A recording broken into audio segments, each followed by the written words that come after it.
That agreement is the partnership deed. So we are talking about the partnership deed. So when we talk about the partnership deed, now it is a written agreement. The main line, written. It is a written agreement. लिखा जाता है, तो it is a written agreement. क्या है ये? Written. फिर 2 बार written लिख रहा हूं ताकि आपको 2 बार याद रहे, आपको भूलना नहीं है. It is a written agreement, not oral. Partnership deed, not oral. Agreement can be oral, but when the agreement is in writing, then it is partnership deed. समझ गए? Agreement orally हो गया, partnership बन गई. Yes.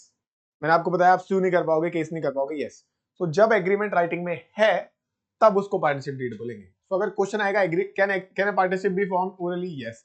Can an agreement be formed orally? Yes. Can a partnership deed be formed orally? अभी आपसे किसी ने नहीं पूछा होगा, आज तक मैं पूछ रहा हूँ. Question is, can a partnership deed be formed orally? So unanimous decision है हमारा कि no, it cannot be formed orally because it is always a written agreement, right? So it is a written agreement, तो partnership deed हम orally form नहीं कर सकते. ठीक है? अब इसमें होता क्या है? What does it consist?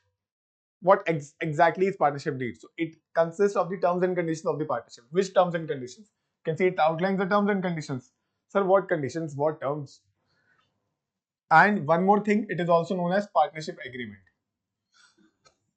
Right? Partnership deed is also known as partnership agreement. Right? उसमें sign भी होते हैं partners के, आपको पता है? ये थोड़ी कोई भी बना के भेज रहा है. It is not like that, okay? Obviously. So now, let us talk about कि sir need क्या है partnership deed की? Why do we need partnership deed? So as I said, to avoid disputes among the partners. Because सब कुछ आपने clearly लिखा है partnership के बारे में. That agreement says everything about the partnership, so obviously it will reduce the conflict. अगर आपने कुछ लिखा ही नहीं, अपने हिसाब से आप करे जा रहे हो, कोई agreement नहीं है, बस आप काम करे जा रहे हो, so then it will lead to conflicts. Second, to clearly define the roles, responsibilities and profit sharing ratios, ताकि every partner should know their roles, every partner should know their responsibilities, and every partner should know their profit sharing ratio. Then it provides legal clarity in the case of misunderstandings. As I said again, ठीक है, मुझे पता है आप पक गए होगे सुन के, बट एक बार और सुन लो. जब भी प्रूव करना है that we are partners, so it is very beneficial. Legally it is very beneficial. तो प्लीज इस पॉइंट को याद रखना. So please write down this need of partnership deed. They can ask you in theory, right? Easy question है, जल्दी से लिख लो. Giving you 30 seconds. Okay. So I hope this also is clear कि what is the need of the partnership deed.